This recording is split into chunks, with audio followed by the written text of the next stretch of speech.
Amamuruga clan. That is the clan where we belong. Karibuni sana na asanteni. I would wish to recognize and welcome my family from Bondo, where I was born and bred, and to welcome my other family in Game, where I live with my uncle who just spoke a while ago. Karibuni sana. Let me also take the opportunity to welcome the TB program, where Tom served last before he retired, both the national TB program and the county TB program. Feel welcome. I would also like to welcome and appreciate the Nyatike Welfare Group, Migori Clinical Officers, Kenya Union of Clinical Officers Migori Branch, Kenya Union of Clinical Officers, branch officials that is countrywide, where I'm one of them. I would also wish to welcome and appreciate Awendo Sub-County Hospital staffs, CHEB Kenya Migori, Team MCRH, Team Doctors Plaza, Oasis and among the Team MCRH team, I would wish to appreciate the efforts that were made by the following, just to mention a few individuals. That is Dr. Odur, who's always been handy and would receive our calls even during odd hours and respond appropriately whenever Tom was unwell.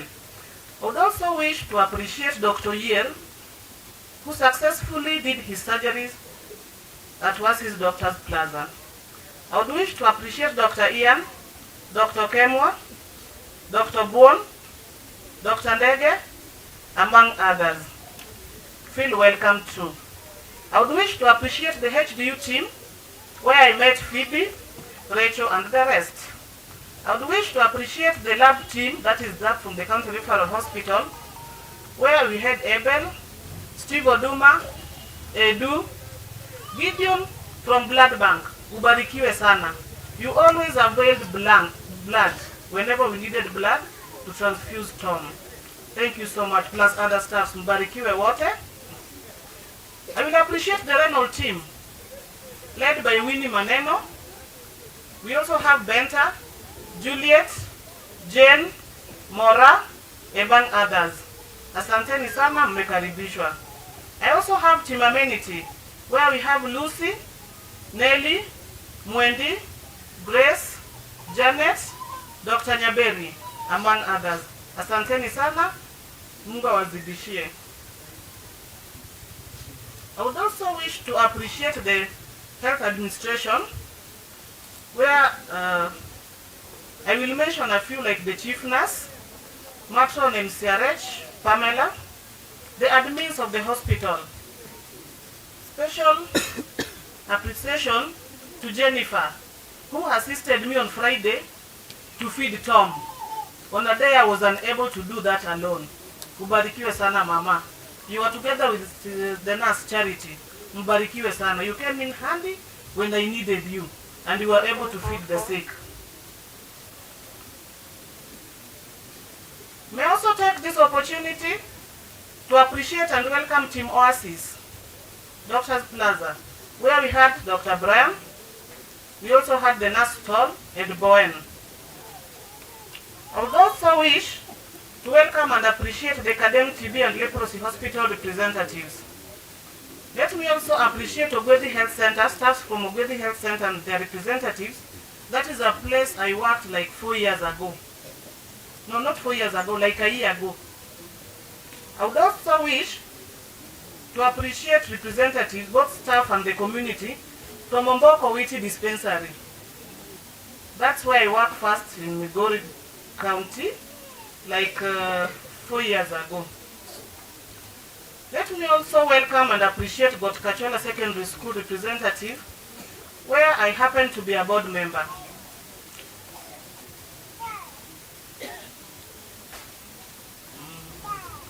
May I welcome Goldfield School, Filmmates Pharmaceuticals EC, their representatives, the Stella Community, Jopap Reloaded, that is for another day, Jopap Reloaded. Did you get that? Yes. I have friends from Rongo, the Kitakas family, feel appreciated. The Andala's family, led by Jomba Utieno, as I call him, asanteni sana. Kindly allow me to appreciate a few and mention a few of Tom's friends, close friends: Silas Kitaka, Frank, Dennis Rai, commonly known as Daddy, Michael Ombek, Eli Ogutu, Lillian Baki, Naro, Douglas Endire, Ebel Bosire, Agulo Gabriel, among others. Karibuni na asanteni sana. I would also wish to appreciate the team that assisted me most during his illness, where I have my brother-in-law, Mwalimu. It was a task. It was tasking, but you always availed yourself. Because right from beginning of April, the late was unable to move from one point to the next. For example, from his bed to the toilet. Mwalimu came in handy. Let me also appreciate Silas during the process. He was available. Frank from Kisumu. Christine, my girl, ubarikiwe sana. Mike, Judy, Fiona, Rhoda, and the rest of family members. I want to thank a special person, a special soul, Adamba. This is somebody who also came in handy when Mzee was unwell. He always drove us around, helped us move Mzee from point A to point B. He was always available, almost like a brother. Ubarikiwe, Mungu akuzidishie, na ubaki na moyo huo huo. Mungu atakubariki. I may not have anything to pay you back, but may God bless you on my behalf. I have a new family member. I'm informed the late Tom had a boy, a son that is. Kijana ako wapi? Kuja. Kindly come forward. The boy is here. He was brought by the mother. Karibu nyumbani. If you are Tom's son, this is your home and you belong here. I remain your mother and you remain my son. Karibu sana nyumbani. We will just engage later, tuone tutaendelea namna gani. But if you belong here, you belong here. We may not take hii raba ya shule hii na tuvute. There are things that you can never erase easily. So more of that, we'll engage later, we'll discuss all those nitty-gritties after our morning period. Otherwise, my son, you are welcomed home. May I also appreciate Josakwa. People from Roslyn, the late Roslyn's home. It happens that both of us are from Sakwa. I remember the initial days when I met Tom, some of his friends would tell him, Daktari, okimia yuorini. He would smile and would not respond to that. So most people thought I was his shemeji, and especially when I said that I come from Sakwa. So people from Kanyamwa, you will still remain part of our family. You are welcome any other day, any other time. I am here for you always. Feel free to come home whenever there's anything. Whenever there's any issue, kindly reach out to me. I remain the mother of all these children, and it is my responsibility, duty, and obligation to take care of them and to walk them through their life, because they are God-given to me after all.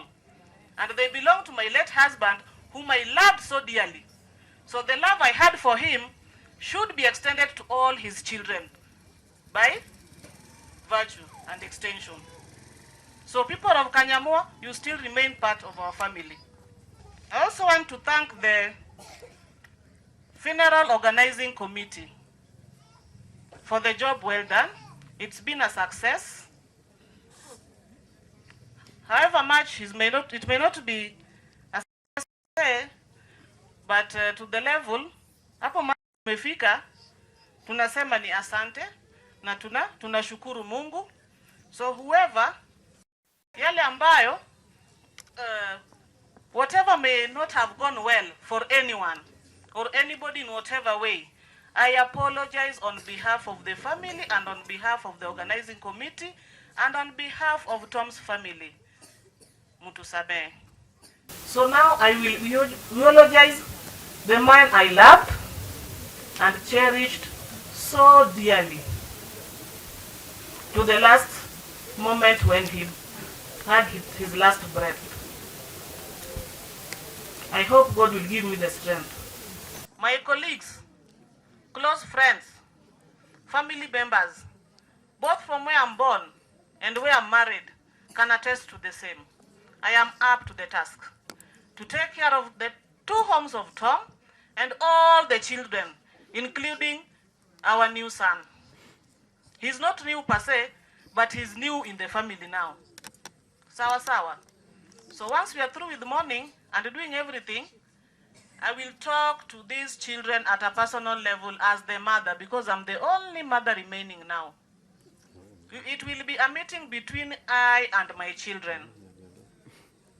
We can then do another meeting based on what the family decides, but personally, I will do a meeting with my children and we will strategize on how to move this home forward based on what we will discuss and the strategies that we will lay down.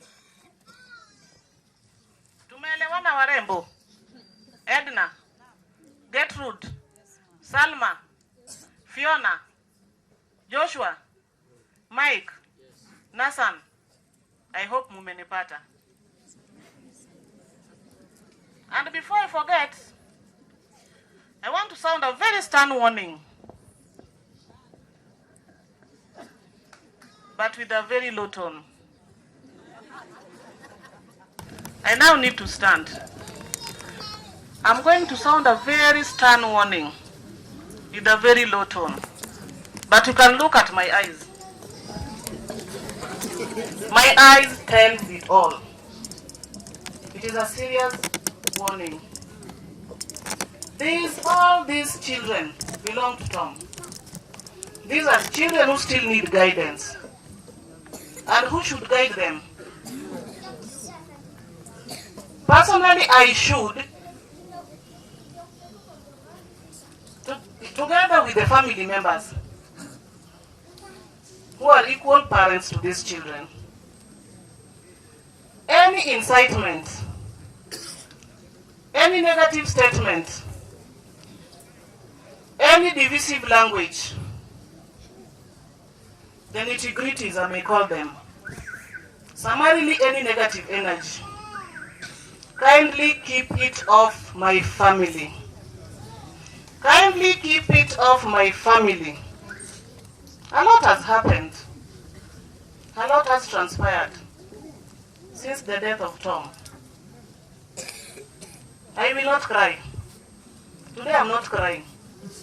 I'm celebrating a life well lived. As I sound warnings too. I will not cry.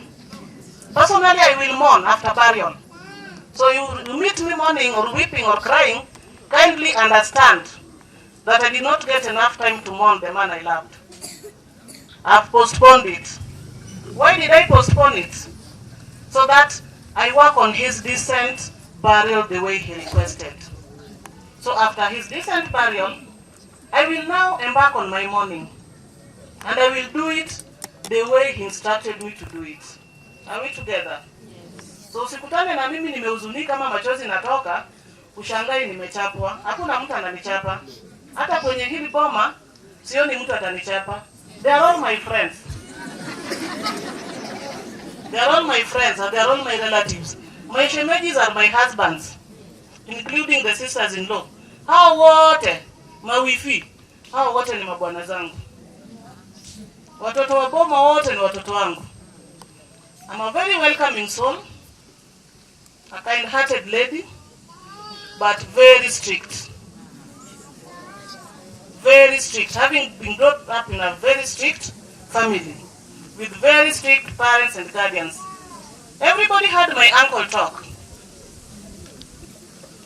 Did he talk like a strict man? Yes. A man who means his words. Yes for a yes and no for a no. And that is me. When I say no, I simply mean a no. When I say a yes, it's usually a yes. I don't do yes, no gambling. I don't. I want to believe for the 5 years I've stayed with Tom, the family members have learned who I am. And you know, learning is a continuous process. In any case, they've not learned me enough. There's still time to learn me more. Why do I say so? Because I am here to stay.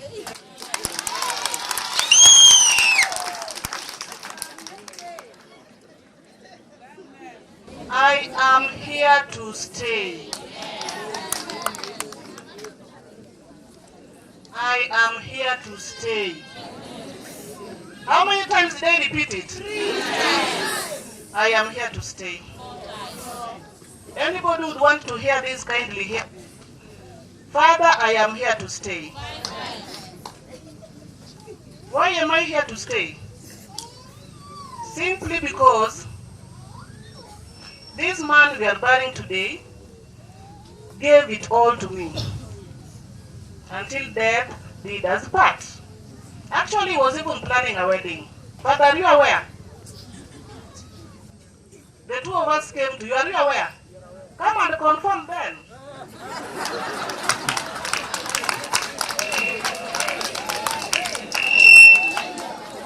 On 18th of April, before the father in charge went to America, the two came, and the father was to come back after his tour in Nairobi, in America.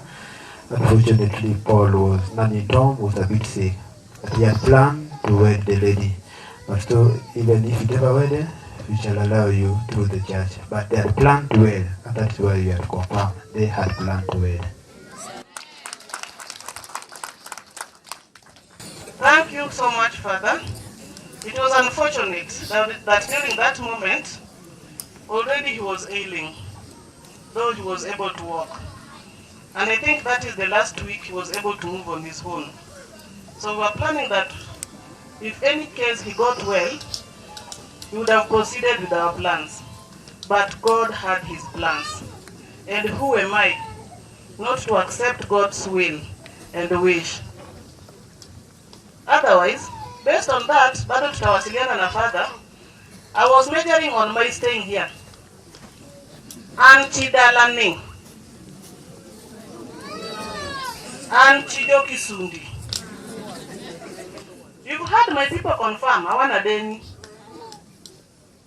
Hakuna kitu watu wetu wanadai huku. Mkidaiwa, kindly contact me. That would be conmanship. They would be conning you. So if anybody asks anything from you, kindly get back to me. And Chidalani officially with all the legal documents required. And that's why I take full ownership, courageously. Courageously and proudly. Owning all his children. Hata kama kuna wengine mahali, leteni.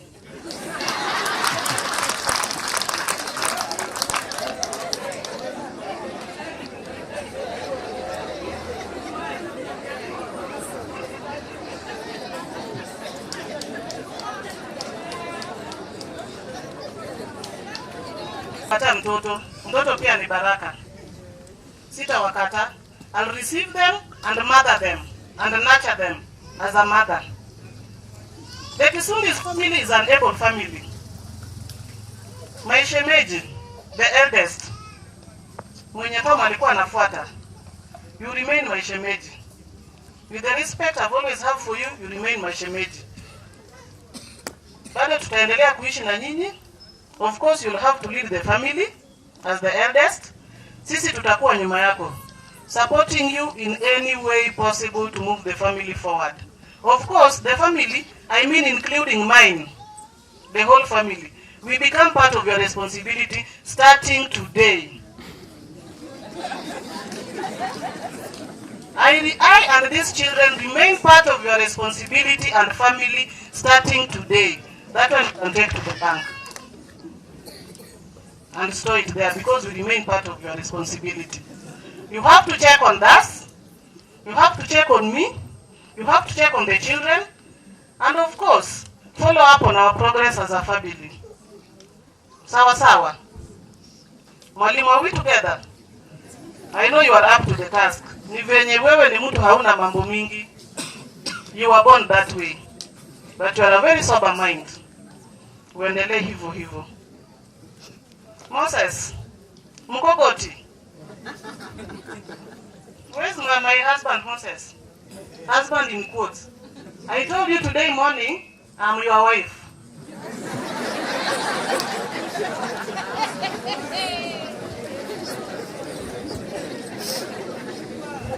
Being the last born that you are, I come behind you.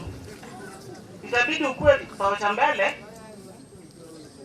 You together with mwalimu and the rest of the family to guide us and walk us through. Because at the end of the day, this family has to stand and move and do all the necessary things Tom requested to be done. Am I clear? Brother, Mama Phil, when I call you Mama Phil, unashtuka. I'm doing it intentionally. Unashtuka, unacheka. I'm doing it intentionally. You remain my eldest sister-in-law kwa hii boma ndogo. Niko na familia kule boma kubwa. I'll talk about it. You remain my eldest sister-in-law kwa boma ndogo. Families have issues. Ours is not exceptional. But does it make it less of a family? It doesn't. Najua mzee, nakujua vizuri sana baba. Siwezi. That's why nimesimama. Nikisimama hivi nasimama nikiangalia nikikumbuka. Brother, you remain the eldest in this small family. You remain my sister-in-law. Upende usipende, mimi ni bibi wenu. Wewe ni wifi. Hakuna mali tutapelekana, tutavumiliana, tutawasiliana, tutashikana, tutasonga mbele. Am I clear? Tabitha, you are the overall last born here. You are the overall last born kwa boma ndogo. I remain your wife, as you have always called me. And you remain my sister-in-law. Hakuna siku tutachukua ile raba ya watu wa dini wa pencil na tuvute hiyo. And I confirm that I'm here to stay. So the whole family need to keep that in their mind, that I am here to stay. Kama hatujakuwa tukiishi vizuri, which is also not there, itabidi tuanze kuishi vizuri. Manake sisi ndio tupo.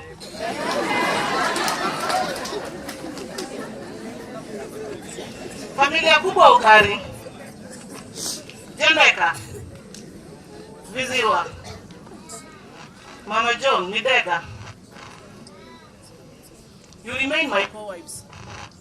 You've always come in handy when you are needed to support in any way. Bado tutabaki wake wenza.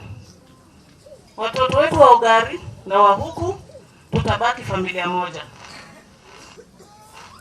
Baba mzee Otera, nimekutambua baba. Tutazidi kuwasiliana kama familia. I think I've talked and it's not much anyway. It's my day. It's my day. You know, I haven't talked about Tom. Ama kuna kitu nimeongea kumhusu. Hakuna sio? Today leo namuita na jina yake Tom. I never called him that. He was always babe. Yes. He was always babe and he remains babe. Why do I call him babe? He deserved it. He deserves to be called so. Any other woman who got an opportunity to be in Tom's life should be able to appreciate that, unless if it was only done to me. Unless if he only did that to me as an individual. But I want to believe he knew how to treat women, stroke ladies. And he was a man of the people in all dimensions. He was a man of the people. Simona watu kila aina. Kila aina ya watu. From all corners. I'm sure someone unable to reach. Wakuje kuhudhuria, but he's a man of the people. For Tom, I don't like the name Tom. Let me just use what I'm used to. Okay, for Babe,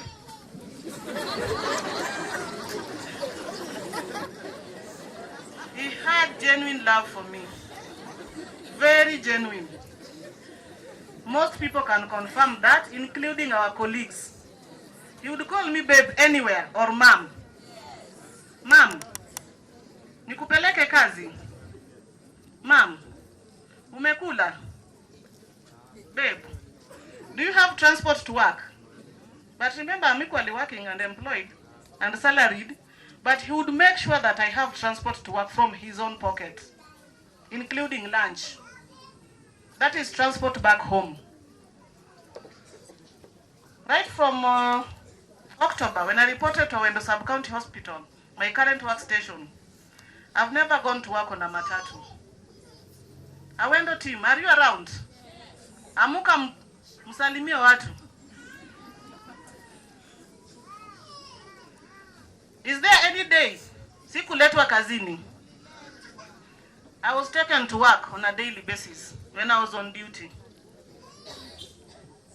Anyway, Mungu anajua, because now I have to get used to matatus occasionally. Lakini Mungu anajua. Why do I say Tom is loving? This is a man who can wake up, akwambie mom, amukukunywe breakfast. Sasa zile bado nagaga initial days of dating. Bado kujifikiria now. I have to make this tea as a woman, blah blah blah. Anaona niko na uvivu and he tells me, mom, the breakfast is ready. You'd say that, mom, don't be worried. Your breakfast is ready and the table is set. How many men do that? How many men? By a show of hands. Wanaume wainue mikono wenye wanafanya hivyo. Hakuna hata mmoja. Si mnaona he was a special case? He was a special case. Kama kuna mwanaume anacheza ligi yake, sina maana he was a special case. A man worth loving. Sasa msilete nyenyenye.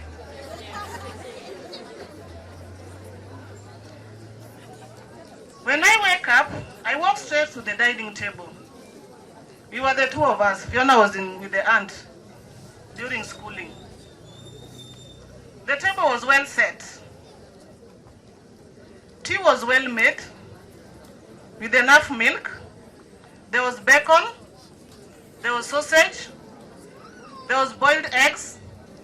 There was blended juice. There was drinking water. And there was warm water for washing my hands, including serviette and soap.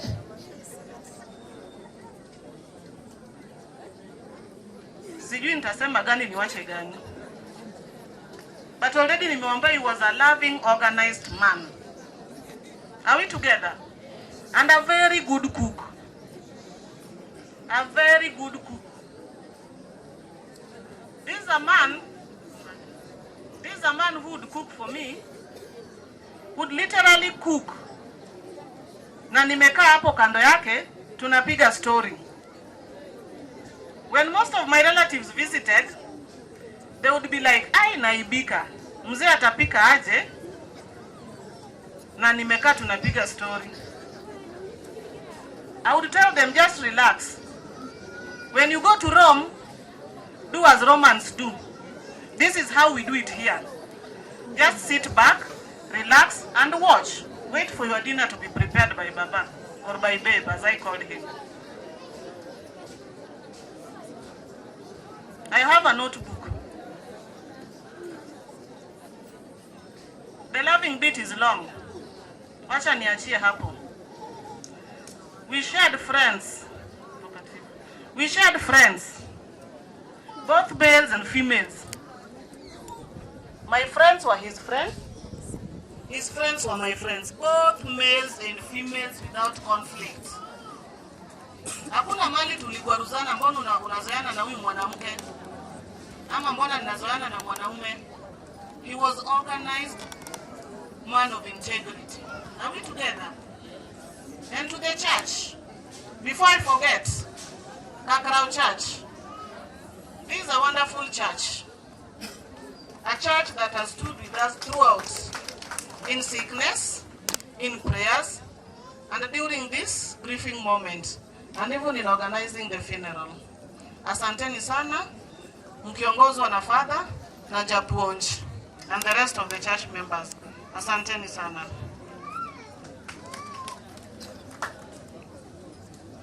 I can see people are already starting.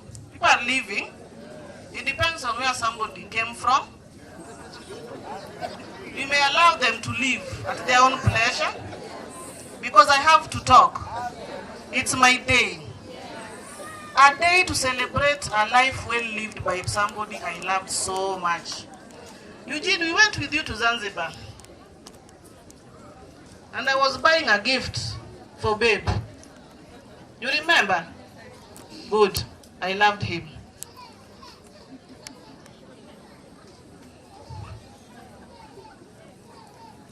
We had good plans with Tom. Every other plan he had with the children, I pray that God gives me the strength, the courage, and the support that I need to move them forward as he had planned with all these children. Out of the plans we had, he was able to achieve 85% of them in a span of 5 years. Is it not a deliverable? So he delivered. The 15% was probably not done because God wanted him to rest. And he has rested. So we will move on as a family and work on the remaining bit based on his instructions. And before I forget, there are instructions Tom gave me about so many things. How I should do what, when, how, and to whom. That one I shall fulfill when I settle down, according to his wish. Without any intimidation, without any humiliation, without any interference from external sources. I shall do what he said, according to his wish and his will, together with his lawyer. The remaining 15% that Tom was not able to achieve, I give it back to God to achieve it on his behalf. I give him the responsibility. I task him with the same to deliver and do the 15% that Tom was unable to do because he called him to rest. So let him do the remaining 15%. When I come to his sickness, I'm sure most of you have read the eulogy. When I met Tom, he was hypertensive and he had arthritis for quite some time. That's why mulikuwa mnaona saa zingine anatembea ni kama ameinama. But those are conditions we live with. So when I came into his life, barely a year later, he developed kidney failure. I was 1 year old into the relationship. He developed kidney failure, chronic kidney failure. It was not a walk in the park, but we sailed through. I remember one evening, aliniambia, "Mom, women like you are rare to get. Sina kitu cha kukulipa, lakini Mungu atakulipa, ubarikiwe sana." So he blessed me in 2019, and I want to trust in that. So after that, he underwent his dialysis sessions and opened up within a year.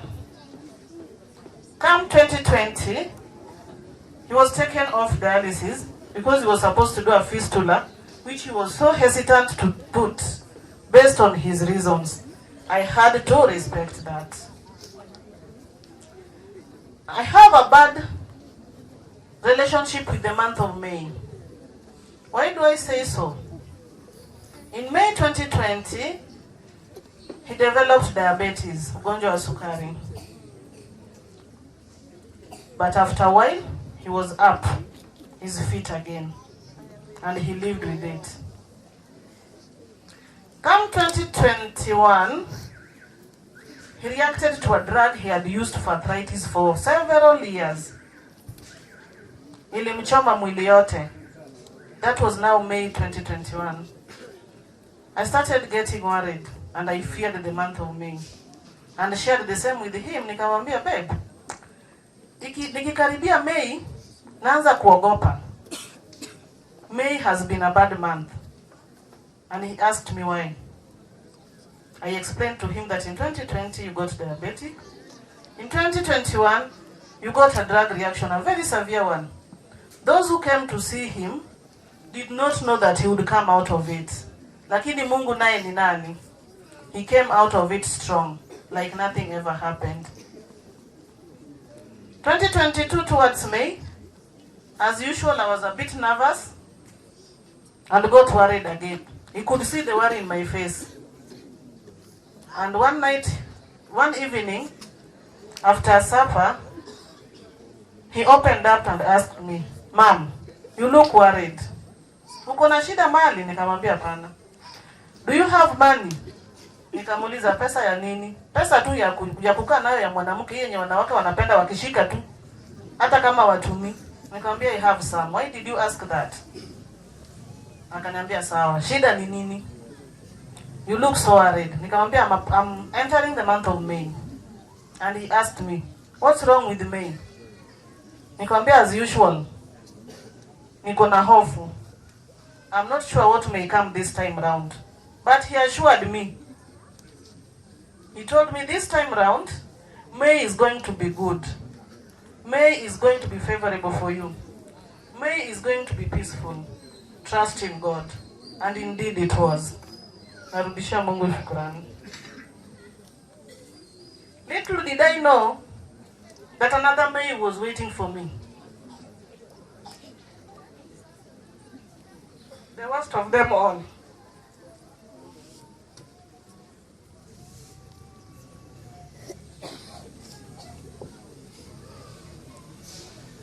That was May 2023.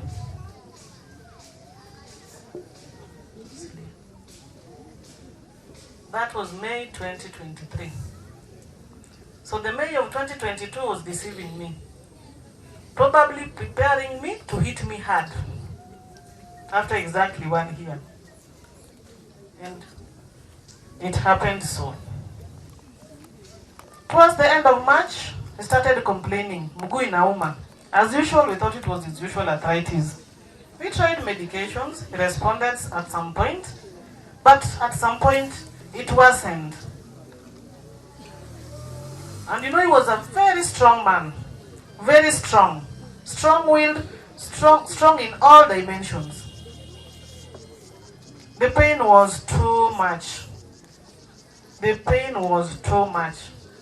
I would literally feel the pain on his behalf.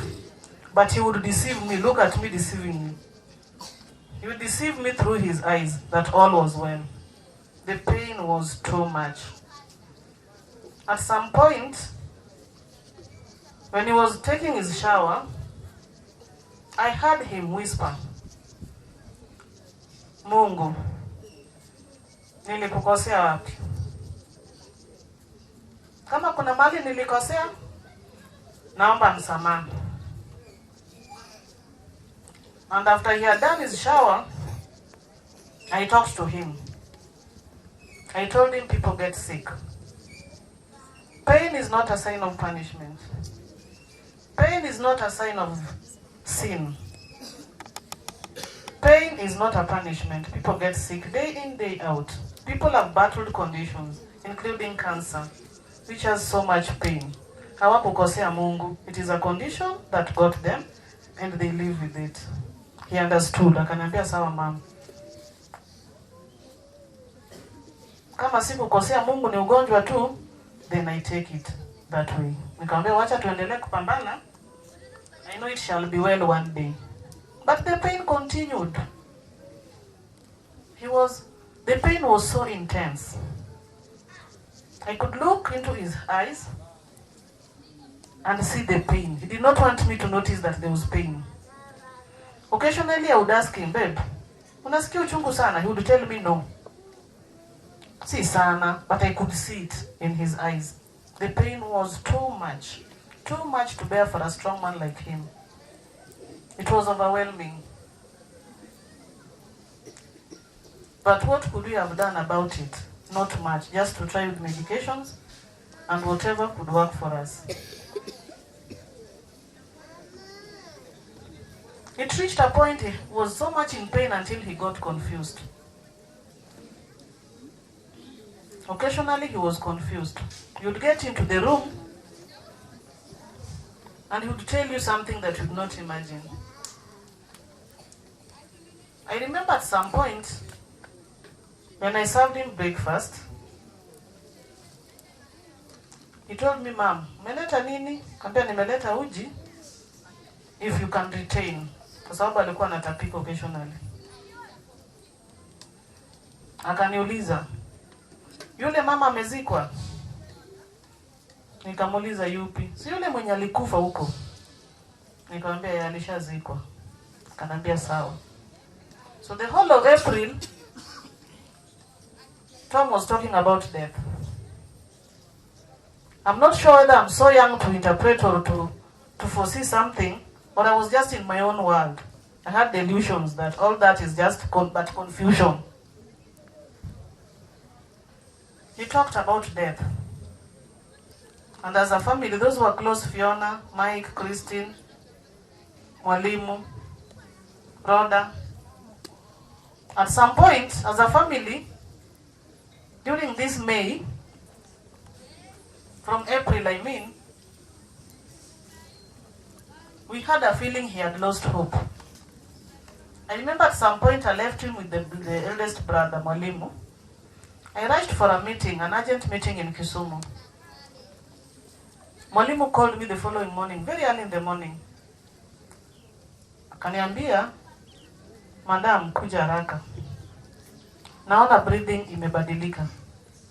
As a healthcare worker, what was I supposed to think of? As a healthcare worker, that was a red flag.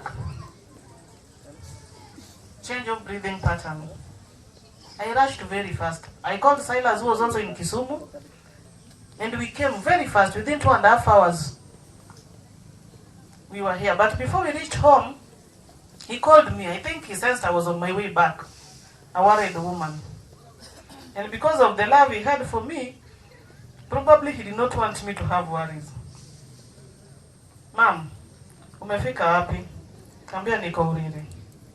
Sawa kuja tu. On arriving home, what did he do? I found him seated.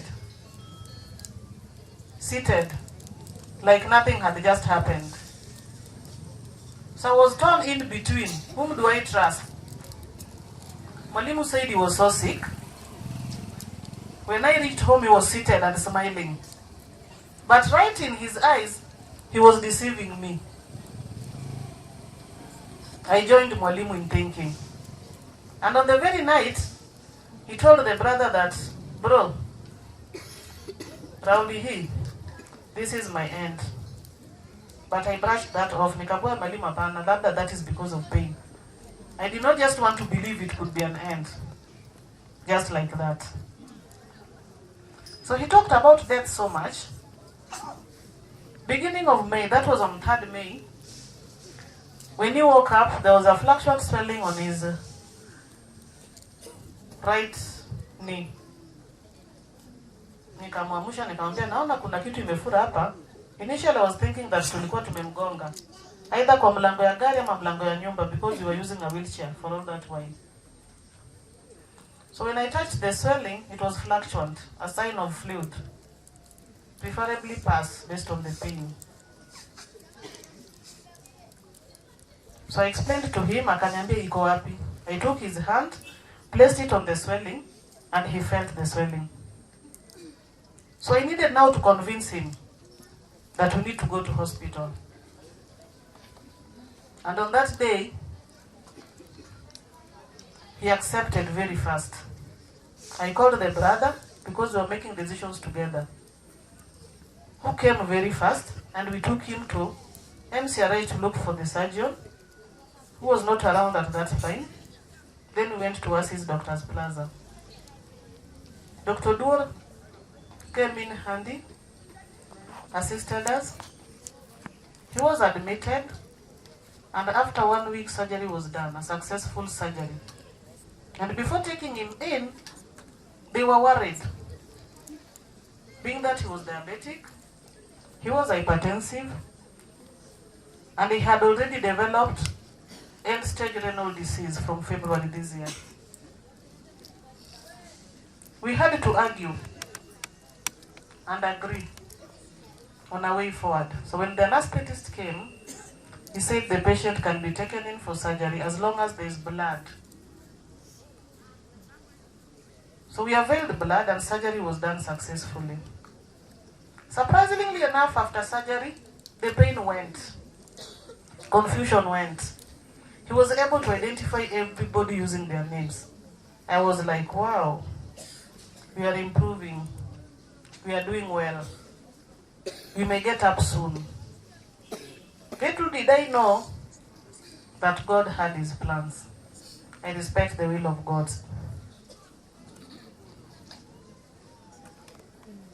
We took some few days after surgery. And as a mother, I had other responsibilities at home. So we discussed, the two of us, tukasema kama ni dawa ya kusukuma tu kwa vein na dressing, that I can always do at home.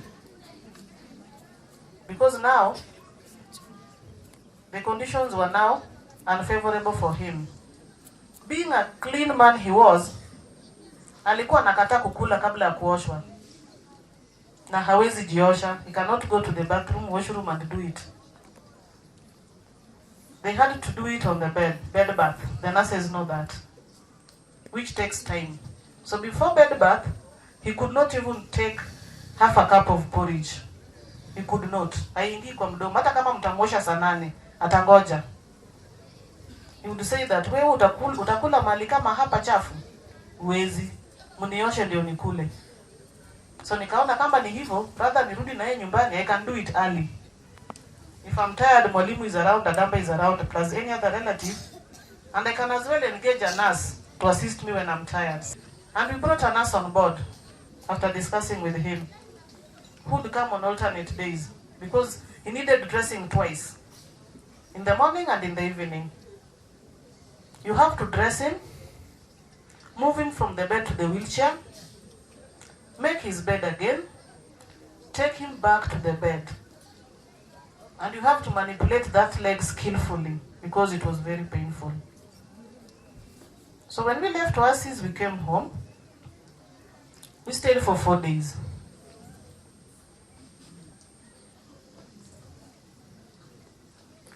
On Saturday, this one I needed to master the date.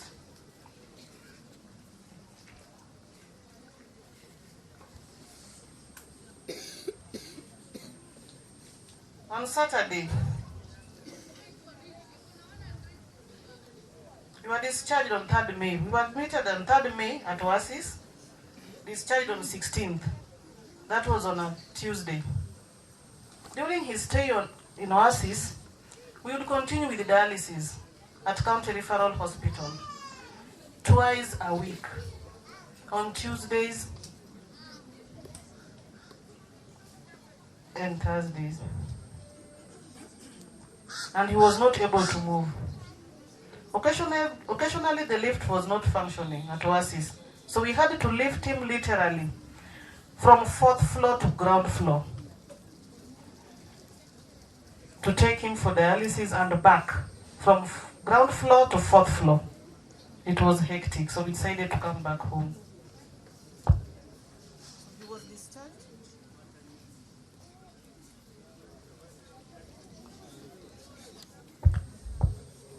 discharged from Oasis. He was discharged on 15th May 2023 from Oasis. It was on a Tuesday. As usual, we attended the dialysis session. It was successful. And after that, we came home. On Saturday, he told me to go to the shop.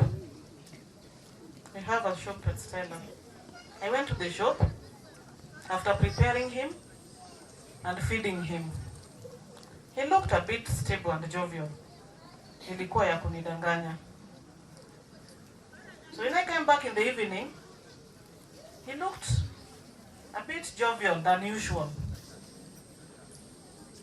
Kumbe he was worsening. At around saa 5 za usiku on the same Saturday, he told me that nasikia ni kama roho iko na shida. He was holding the left side of the chest. And when I wanted to hold, he refused. Akanambia hata haina hata kitu. Anakataa kabisa. After an hour he said the same. I'm feeling something funny from my chest. Akamwambia let me hold or let me get a stethoscope and get what it is, an idea. He refused. Akanambia hata imepotea. So he was taking me round in circles. On Sunday morning, the nurse came. He was prepared. I washed his bedding and clothes, and I was cleaning the compound. Na I gave orders. Niliambia watoto wote wasicheze karibu because we did not sleep the previous night. I wanted him to catch some sleep and rest, at least to save him from the pain. But he kept calling. I was just at the window pretending to sweep because I wanted him to rest. Na nikikaa karibu na yeye halali. He kept calling, "Mom, kuja." But siingi ndani. Nasimama kwa dirisha namuuliza, "Babe, unataka kitu?" Akanambia nasikia niko na shida kupumua. Labda damu imepungua tena. Nikamwambia, "No, you were transfused the other day, but well, we can always check." Then I asked him, "Nikupeleka hospitali?" Akasema, "Hapana, it's a simple thing." Nikajifanya nafagia. Ndio ajue siko. I was just around. I heard him make a sound. Hey. Nikamuuliza, "Kuna nini tena? Umesikia nini tena?" Akasema, "Hapana, nataka maji." I gave him water. Nikatoka nje tena hapo tukamia dirisha. After 30 minutes akaniita. Akanambia, "Mom, hii kupumua inaleta shida tena. I think my HP is going low." Nikamwambia, "Then we can go to the hospital." Akasema haina haja. Nikamwambia, "No, I cannot check your HP using my eyes. Acha tu nikupeleke pale lab, upimwe tu hiyo, then we come back." Akakubali. I called Adamba, I called mwalimu, they came immediately. And I also prepared very fast. Tulimweka kwenye gari lake. And before we left, the gate was wide open. Pale kwa boma yangu. And by the way, niliwaambia alinijengea. Sijasema. A beautiful, wonderful house and home. So when the gate was open, some of our church members joked in. Were passing, wakaona. They came. When they looked at him, they looked so worried. And it also got me worried. Tulipomweka kwa gari, alikuwa anatokwa na machozi, which I did not want to look at. Because I did not want to get emotional, that would have broken him down. So the church members came, akawaambia mimi, nimechoka. We prayed together and left for hospital.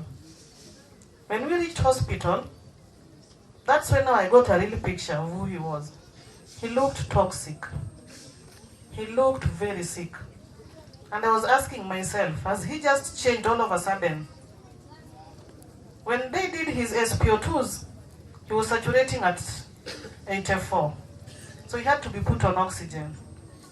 He was put on oxygen, medications were prescribed, and I had to convince him that he has to be admitted to get those medications. The HB that was worrying him was very okay, at 9 grams per deciliter, which was unusual for him throughout his dialysis. He was admitted at the amenity at MCRH.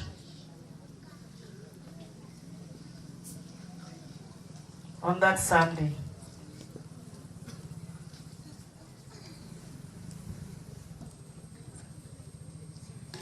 He stayed in the amenity for quite some time. He liked the amenity because everything was okay. He was in that room alone. He underwent dialysis on Tuesday, and I remember during dialysis, he's bent around.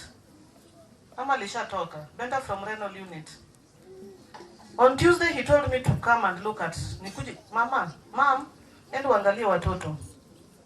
Vile nimeweka kwa machine, niache na kina Benta, kimbia nyumbani, wendo angalie watoto. The sister was also around plus the brother.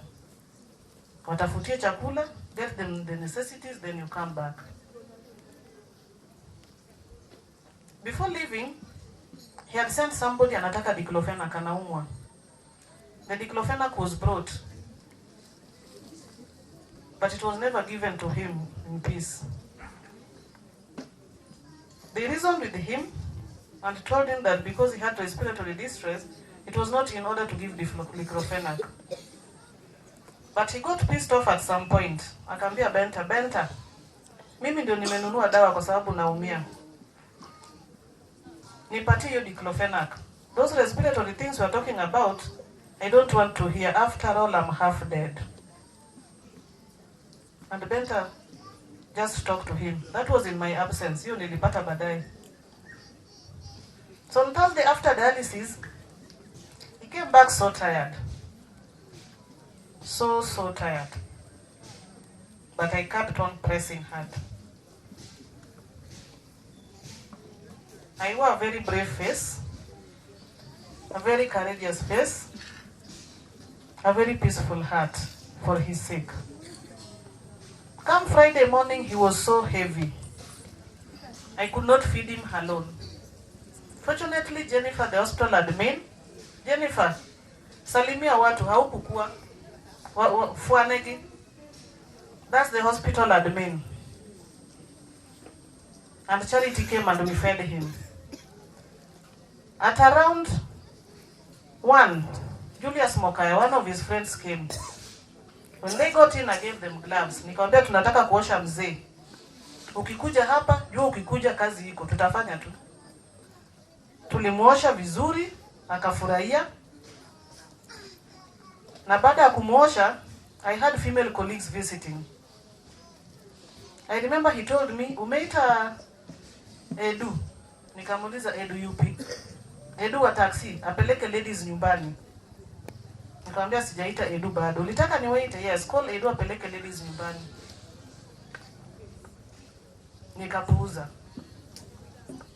He looked around and saw the ladies still in the room.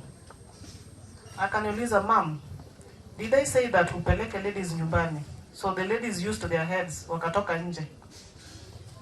And I asked him, and do you know these ladies you are talking about? Akaniambia, yes, I know them. Ni watu kama ma-DCIO. And I said, well, good, they've gone home. And after a while, he made a statement.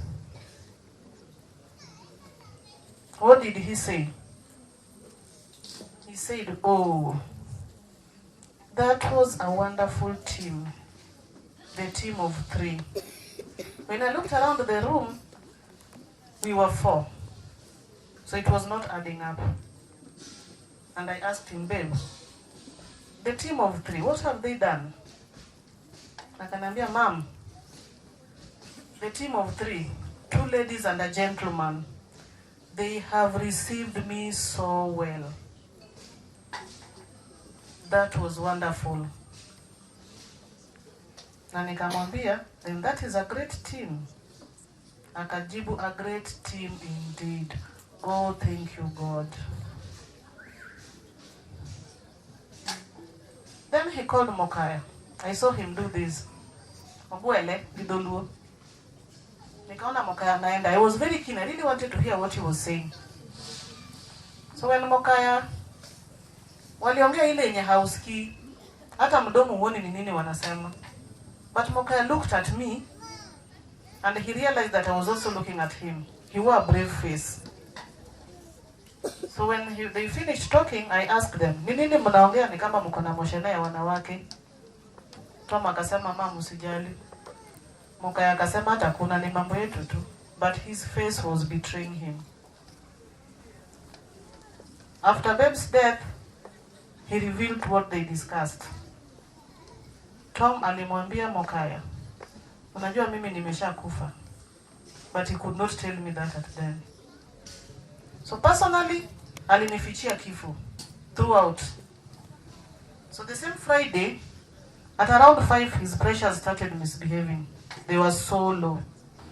Then I called Dr. Duor. He advised that kuna dawa nafaa kupewa na inapeanwa HDU. Still he was on oxygen throughout from Sunday admission. I talked to him. Kanambia, mom, sitaki kwenda HDU, sitaki kukufa. Nikamwambia, you are a medic. HDU doesn't mean that unakufa. Wacha tuende tujaribu if the pressures can be stabilized. Akakubali. Before we left for the HDU, akaniambia, he whispered, mom, weka pesa vizuri, in a very low tone. Weka pesa vizuri, umesikia? Nikamwambia yeye. Nikajaribu kufikiria hii pesa ni gani, but sikutaka kumsumbua. Nikamwambia nimeshaweka pesa vizuri, nimeweka vizuri sana babe. Akaniambia, do you have my phone? Nikamwambia I have it with me. Akaniambia it's okay, keep it. I kept it in my bag. So we went straight to HDU. HDU wakamreceive. That's where I learned how bed bath is done the right way. It was so easy in the HDU. Probably because they are trained on that. I will probably train other people on the same. Learning is a continuous process. The HDU, the pressures kept misbehaving. But on that Saturday morning, he was able to identify people. The sister Rhoda came, wakaongea. He was able to feed. I came back home and went in the evening. But in the evening when I went back, the sugars now started misbehaving again. They were going low bit by bit. Every other minute, inaenda chini. Despite us giving sugary foods. So we have low pressures and low sugars. He was still able to communicate kwa umbali. We struggled throughout the night. But at some point I was able to sleep so well. So well. After several days.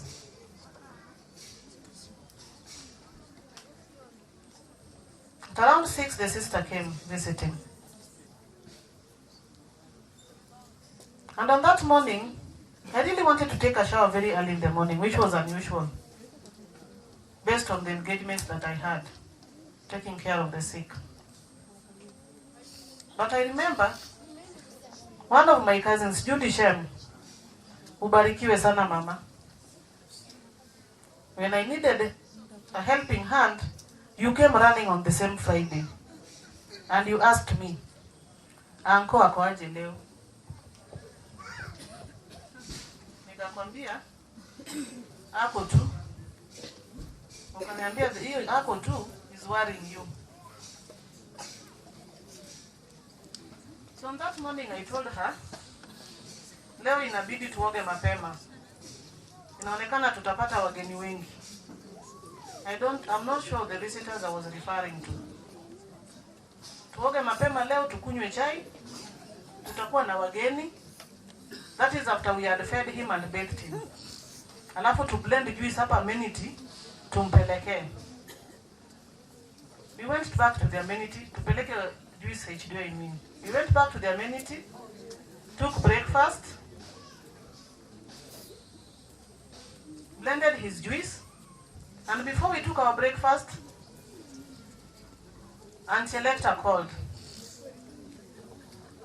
Wakaniambia uko wapi? Na nikamuuliza na wewe uko wapi? Akaniambia nimefika hapo hospitali na sijui mahali HDU iko.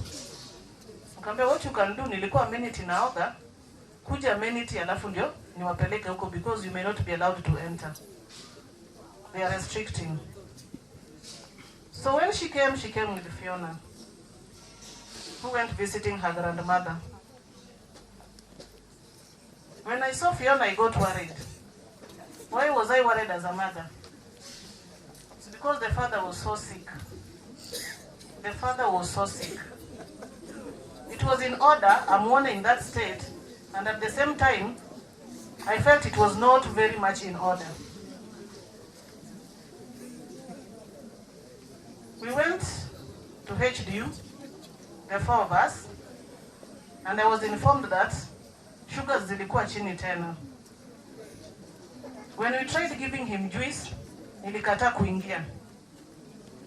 Nikamuuliza, kwa ni uchungu? Akarespond kwa undani. The nurse at the HDU decided to put an NGT tube. So before we did that, we told Auntie Electa and Fiona to excuse us. It is a very traumatizing procedure. They had to get out. The NGT was fixed and we fed him. We gave him the juice using the NGT. After that, we needed to dress him. They could not do that alone because they were not able to manipulate his legs. So we managed to do that. They also had to get out. So when we were through with the dressing, Fiona and the aunt came. He was able to see Fiona. And within a minute, we realized that he had not passed urine for 2 days. We needed to fix a catheter. They had to get out again. So after fixing the catheter, I felt sleepy. Now usingizi kalikuja too from nowhere. I found myself sleeping on the chair. Nikajiambia nilale kwa ile kitanda ama. Something told me utalala sana. Sikuenda kwa kitanda, nikasema let me get out. Nichapwe na upepo kidogo. Meanwhile, let me call Fiona and the aunt waingia muone. Na nikamuuliza, babe, uliona Fiona? He was unresponsive. And I explained to him, wacha niite Fiona, umuone tena. I got out and told Auntie Electa and Fiona to get in. Sisi tukae nje kidogo. I'm sorry, I've spoken too much, but I'm almost through. So when they got in, hata kabla nikae, the casual at the department was calling, Sister Nakuita. I thought that probably it's another procedure. Little did I know that death was looming. When I got in, I looked at their face. Auntie Electa was praying. Fiona was holding the father's hand. But before I called Fiona, the father held my hand with a lot of energy. He wanted to say something. He was giggling, but it could not come out.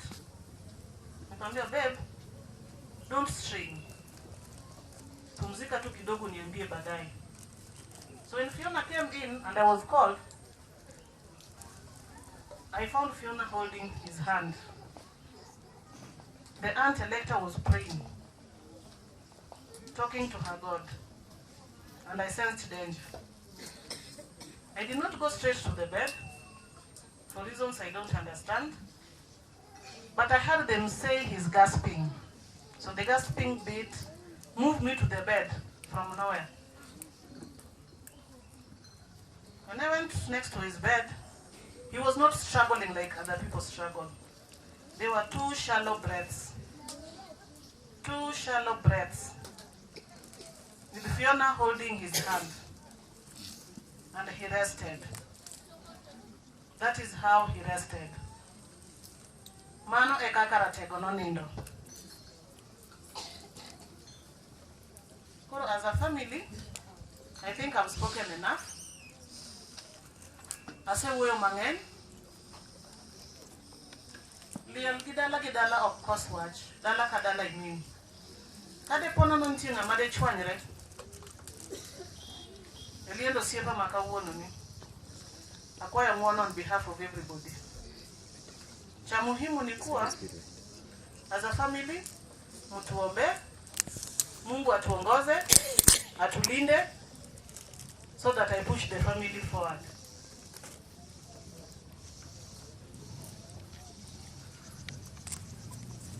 If there's anything I've forgotten, hiyo imepita hivyo.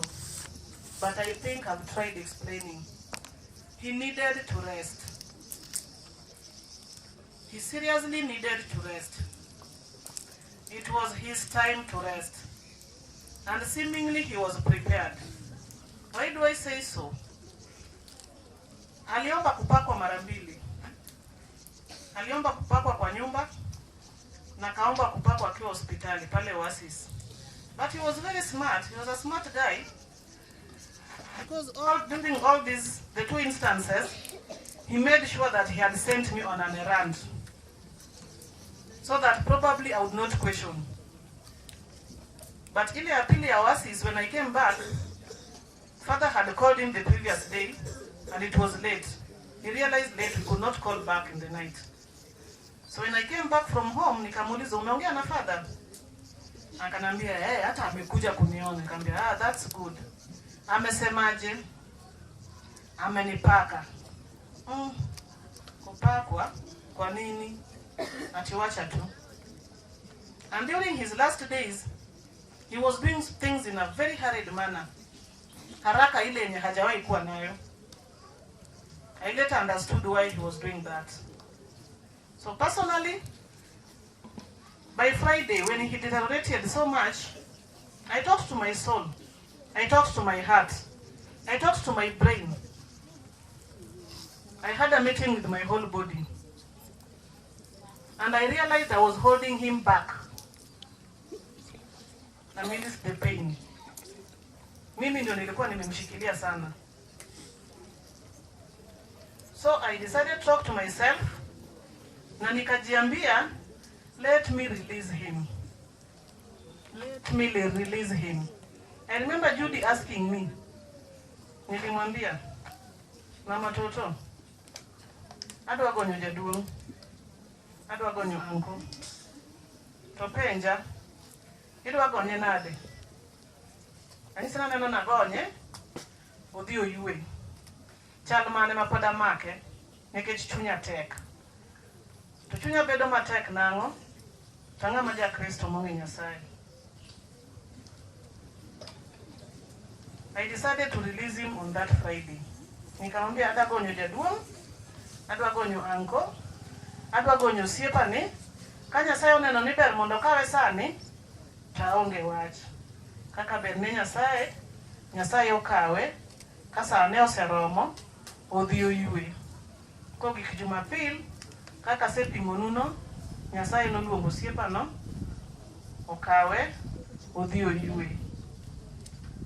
Koro gima lamo mana ni oyue gi kwe, chunyo oyue gi kwe, wan mwadong', wan be wadong' gi kwe. Erouru kamano.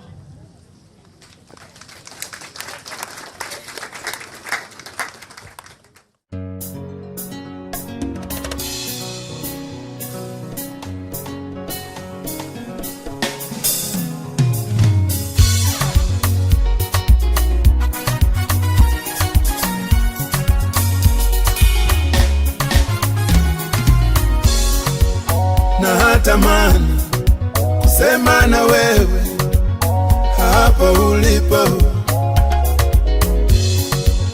Shauku yangu nizungumze na wewe kama unanisikia. Oh, natamani kusema na wewe hapo ulipo. Shauku yangu nizungumze na wewe kama unanisikia. Vile ulivyo ni mpango wa Mungu wepo, ana makusudi na wewe, ndiyo maana upo leo. Unavyojitazama hivyo ulivyo ni mpango wa Mungu kwako, ndiyo maana uko hivyo. Vile ulivyo ni mpango wa Mungu wepo, ana makusudi na wewe, ndiyo maana upo leo. unavyojitazama ndivyo ulivyo. Mpango wa Mungu kwako, ndio maana uko hivi.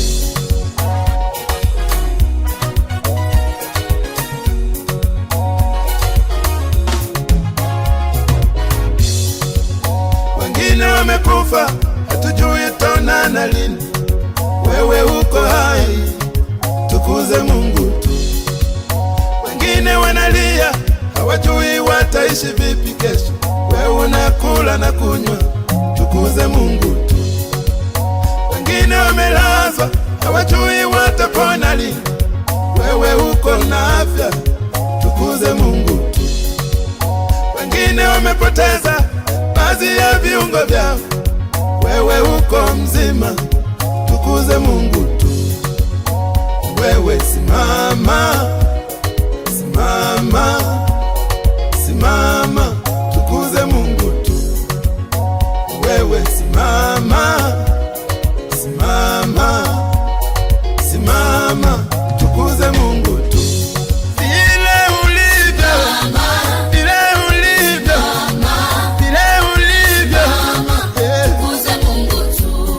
kwenye tabu zako, kwenye mateso, kwenye mapito yako, Tukuze Mungu tu. tukuze Yawe, tukuze Baba, tukuze Yesu. Tukuze Mungu tu. Yawe, Yawe, Yawe. Tukuze Mungu tu.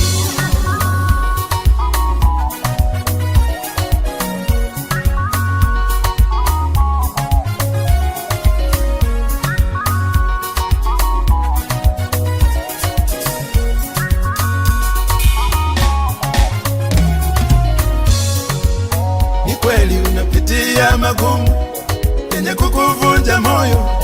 Mungu wako wanajua jinsi ulivyo. Ni kweli umelia sana, hujui mwisho wake lini. Mungu wako wanajua kilio chako. Ni kweli umepitia magumu yenye kukuvunja moyo. Mungu wako wanajua jinsi ulivyo. Ni kweli umelia sana, hujui mwisho wako lini. Mungu wako wanajua kilio chako. Jaribu lako limekuwa kama mlima, wewe usirudi nyuma, tukuze Mungu tu. Watu watasema kama vile kwa Ayubu, wewe usinyamaze, tukuze Mungu tu. Jaribu lako limekuwa kama mlima, usirudi nyuma, tukuze Mungu tu. Watu watasema kama vile kwa Ayubu, usinyamaze kimya, tukuze Mungu tu. Wewe simama, simama, simama, tukuze Mungu tu. Wewe simama, simama, simama, tukuze Mungu tu. Vile ulivyo, vile ulivyo, vile ulivyo, Tukuze Mungu tu. kwenye tabu zako, kwenye mateso, kwenye mapito yako, Tukuze Mungu tu. tukuze Yawe, tukuze Baba, tukuze Yesu. Tukuze Mungu tu. Yawe, Yawe, Yawe. Tukuze Mungu tu.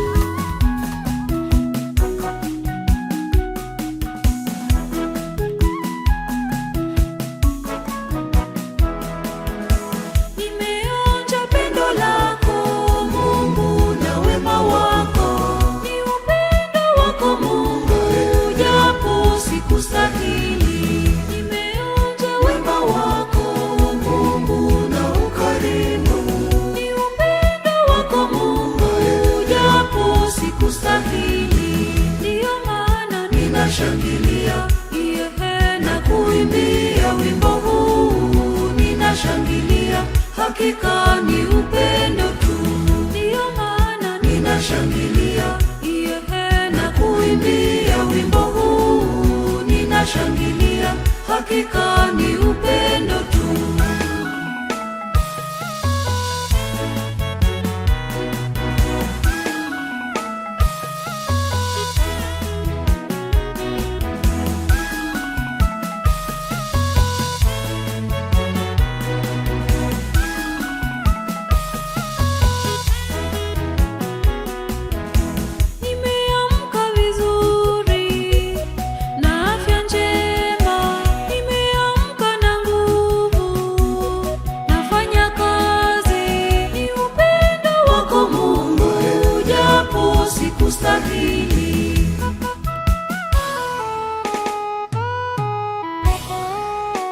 Nimeonja pendo lako Mungu na wema wako, ni upendo wako Mungu japo sikustahili. Nimeonja wema wako Mungu na ukarimu, ni upendo wako Mungu japo sikustahili.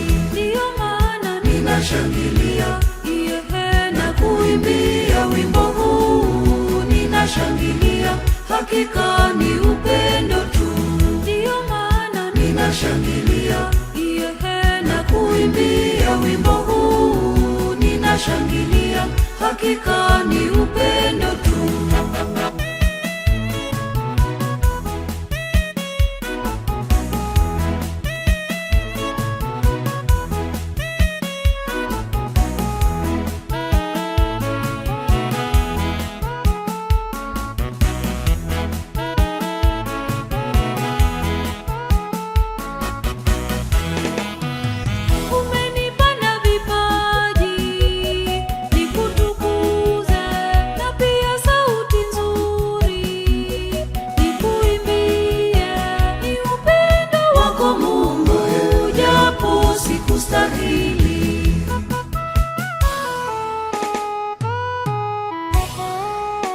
Nimeonja pendo lako Mungu na wema wako, ni upendo wako Mungu japo sikustahili. Nimeonja wema wako Mungu na ukarimu, ni upendo wako Mungu japo sikustahili. Ndiyo maana ninashangilia na kuimbia wimbo huu, ninashangilia, hakika ni upendo tu.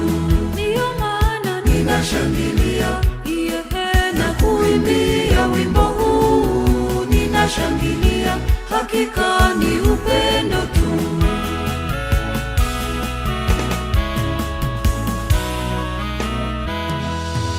Upendo wako hauchagui, wewe unatimiza ahadi zako.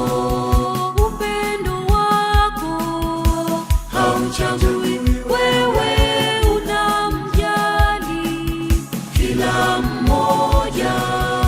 Upendo wako hauchagui, wewe unabariki watoto wako. Upendo wako hauchagui, wewe unasamehe kila mmoja.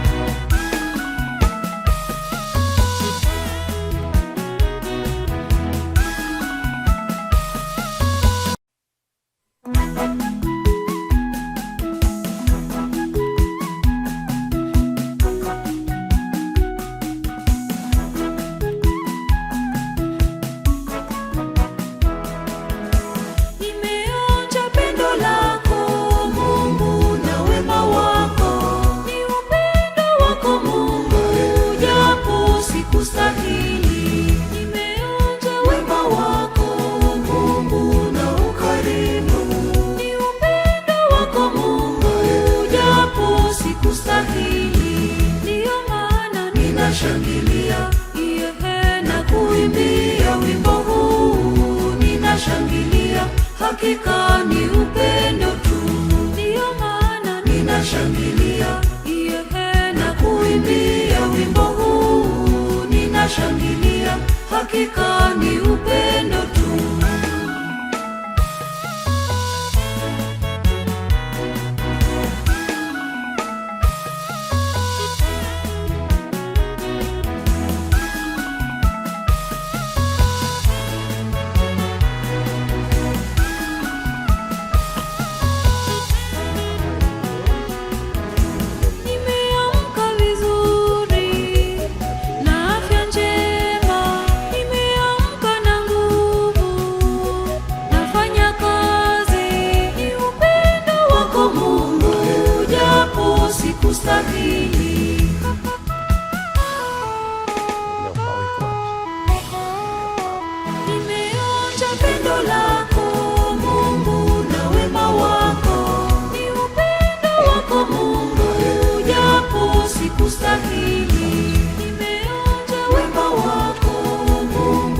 ninashangilia, iye na kuimbia wimbo huu, ninashangilia, hakika ni upendo tu, ndiyo maana ninashangilia, iye na kuimbia wimbo huu, ninashangilia, hakika ni upendo tu.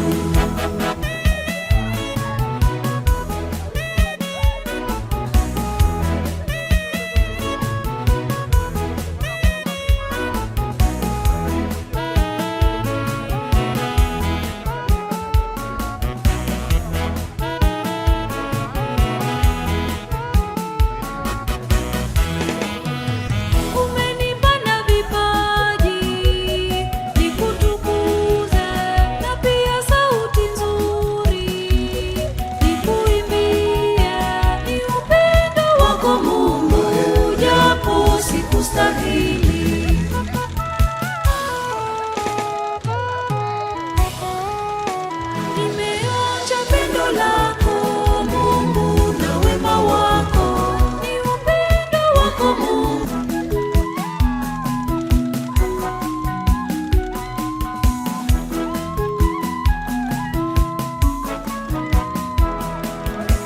Nimeonja pendo lako Mungu na wema wako, ni upendo wako Mungu, japo sikustahili. Nimeonja wema wako Mungu na ukarimu, ni upendo wako Mungu, japo sikustahili. Ndiyo maana ninashangilia, iye na kuimbia wimbo huu, ninashangilia, hakika ni upendo tu, ndiyo maana ninashangilia, iye na kuimbia wimbo huu, ninashangilia, hakika ni upendo tu.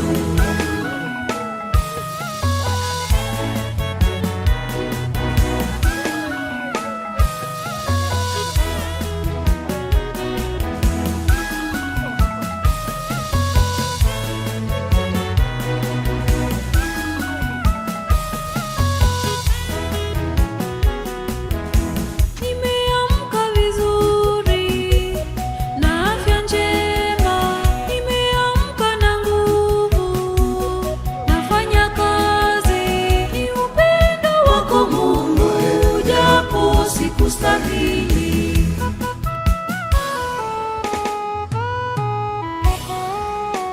Nimeonja pendo lako Mungu na wema wako, ni upendo wako Mungu, japo sikustahili. Nimeonja wema wako Mungu na ukarimu, ni upendo wako Mungu, japo sikustahili. Ndiyo maana ninashangilia, iye na kuimbia wimbo huu, ninashangilia, hakika ni upendo tu, ndiyo maana ninashangilia, iye na kuimbia wimbo huu, ninashangilia, hakika ni upendo tu.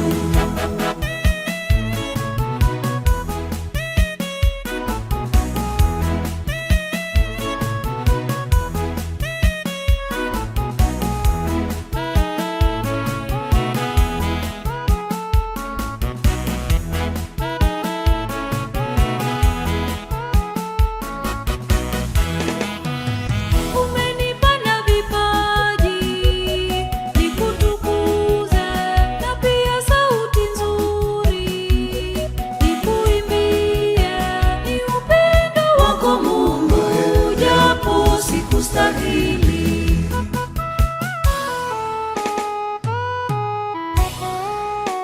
Nimeonja pendo lako Mungu na wema wako, ni upendo wako Mungu, japo sikustahili. Nimeonja wema wako Mungu na ukarimu, ni upendo wako Mungu, japo sikustahili. Ndiyo maana ninashangilia, iye na kuimbia wimbo huu, ninashangilia, hakika ni upendo tu, ndiyo maana ninashangilia, iye na kuimbia wimbo huu, ninashangilia, hakika